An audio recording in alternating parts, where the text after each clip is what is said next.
الوفا news, رہیں خبروں سے باخبر۔ شہید کانسٹیبل ظہیر احمد کی نماز جنازہ ادا کر دی گئی۔ اللہ اکبر۔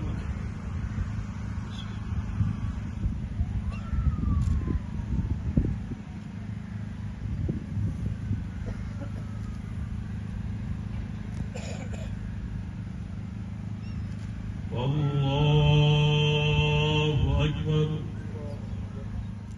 کورنگی صنعتی ایریا کی حدود میں پولیس مقابلے کے دوران زخمی اور بعد ازاں آغا خان اسپتال میں زخموں کی تاب نہ لاتے ہوئے شہید ہونے والے ہیڈ کانسٹیبل ظہیر احمد کی نماز جنازہ police head quarter garden south میں ادا کر دی گئی۔ اس موقع پر پولیس کے خصوصی دستے نے شہید کو سلامی پیش کی اور پھولوں کی چادر چڑھائی۔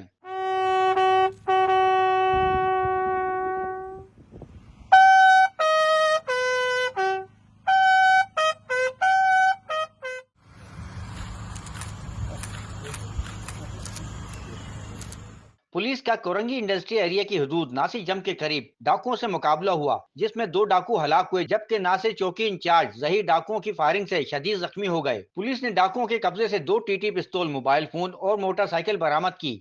زخمی ناصر چوکی انچارج ہیڈ کانسٹیبل ظہیر کو طبی امداد کے لیے آغا خان اسپتال منتقل کیا گیا، جبکہ ہلاک ہونے والے ڈاکوؤں کو ضابطے کی کارروائی کے لیے جناح اسپتال منتقل کیا گیا۔ دوران علاج چوکی انچارج ہیڈ کانسٹیبل ظہیر زخموں کی تاب نہ لاتے ہوئے جام شہادت نوش کر گئے۔ شہید ہیڈ کانسٹیبل کا تعلق مانسہرہ ہزارہ کے علاقے اوگی سے تھا۔ شہید شادی شدہ اور 3 بچوں کا باپ تھا، جن میں 2 بچے اور 1 بچی سوگوار چھوڑے ہیں۔ نماز جنازہ میں آئی جی سندھ غلام نبی میمن سمیت additional I G Karachi, additional operation D I G security, zonal D I Gs, ضلع ایس ایس پیز کراچی کے علاوہ دیگر سینئر پولیس افسران اور شہید کے ورثاء، رشتہ داران، اہلیان علاقہ اور دوست احباب نے شرکت کی۔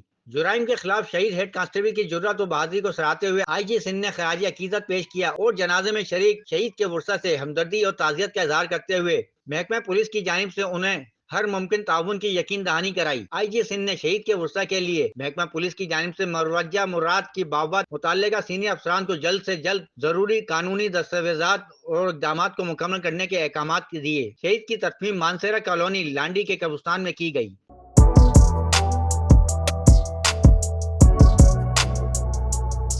اس پر لائک اور سبسکرائب تو بنتا ہے۔ Thank you.